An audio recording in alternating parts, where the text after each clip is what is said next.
Assalamualaikum warahmatullahi wabarakatuh. Hari ini kita akan belajar tentang materi peluang. Di dalam kehidupan sehari-hari kita mungkin sering berbicara tentang peluang. Misalkan berapa persen peluang kita lulus, berapa persen peluang kita tidak lulus. Nah itu kan selalu beriringan ya. Misalkan saya memiliki peluang lulus mata kuliah statistik sebesar 80%. Nah, berarti ketika saya memiliki peluang lulusnya itu adalah 80%. Nah, ini ya. Maka saya memiliki peluang tidak lulus sebesar 20%, ya. Nah, kemudian ketika misalkan kita lihat mendung gitu ya. Kemudian kita berkata ya ini kemungkinan 70% itu akan terjadi hujan gitu ya. Nah, ketika kita mengatakan 70% akan terjadi hujan, maka di sisi lain maka terdapat peluang tidak terjadi hujan itu sebesar 30%. Nah, kalau kita perhatikan di dalam teori peluang ini ya, ketika peluangnya 80%, peluang terjadinya sesuatu, maka peluang tidak terjadinya sesuatu itu adalah sebesar 20%. Nah, peluang hujan misalkan 70%, peluang tidak terjadi hujan 30%. Nah, maka kalau kita perhatikan ini jumlahnya itu adalah selalu 100%. Nah, sehingga jumlah peluang itu kalau kita presentasikan ya, peluang terjadinya sesuatu dengan peluang tidak terjadi sesuatu itu adalah sebesar 100%. Ya. Nah, 100% itu adalah 1 ya. Karena kalau persentase itu kan dikali 100 ya.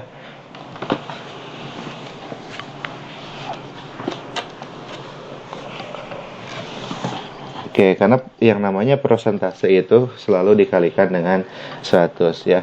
Nah, di dalam penelitian statistik, nah itu kan terdapat peluang juga ya. Nah, peluang misalkan berpengaruh atau peluang tidak adanya pengaruh, itu pun sama, selalu berjumlah 100% ya.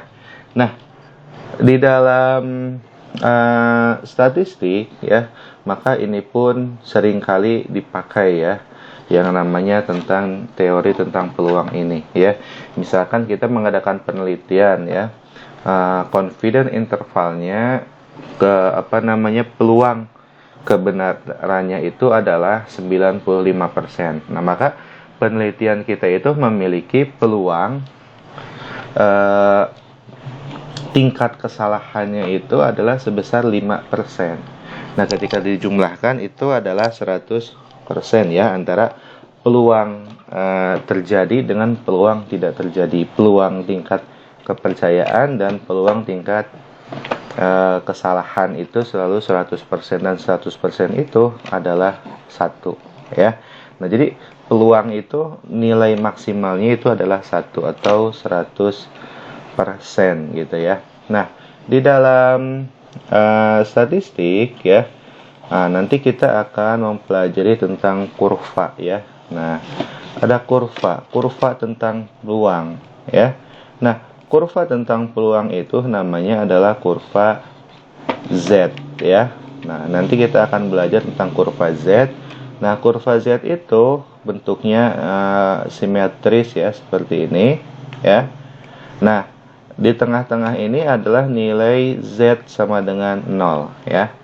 Nah, kurva Z ini jumlahnya kalau kita jumlahkan itu sisi kiri dan sisi kanan itu adalah 1 atau 100% ya, dimana sisi kanan ini berjumlah 0,5 ya.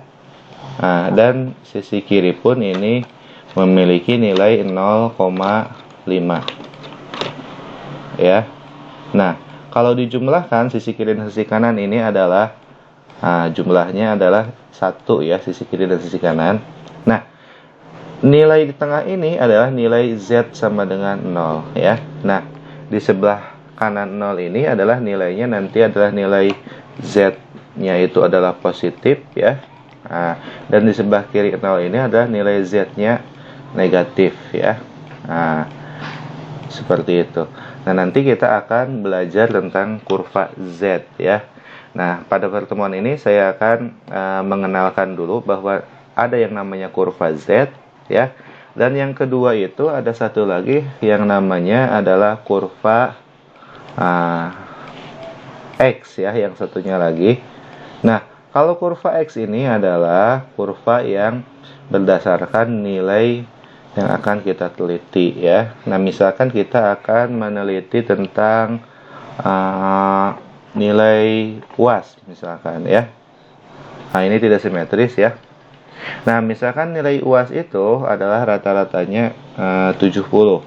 Nah, maka kalau di dalam kurva X itu nilai tengahnya ini ya adalah 0, dalam kurva X nilai tengahnya ini adalah rata-rata. Misalkan rata-rata ujian berapa? 70 gitu ya.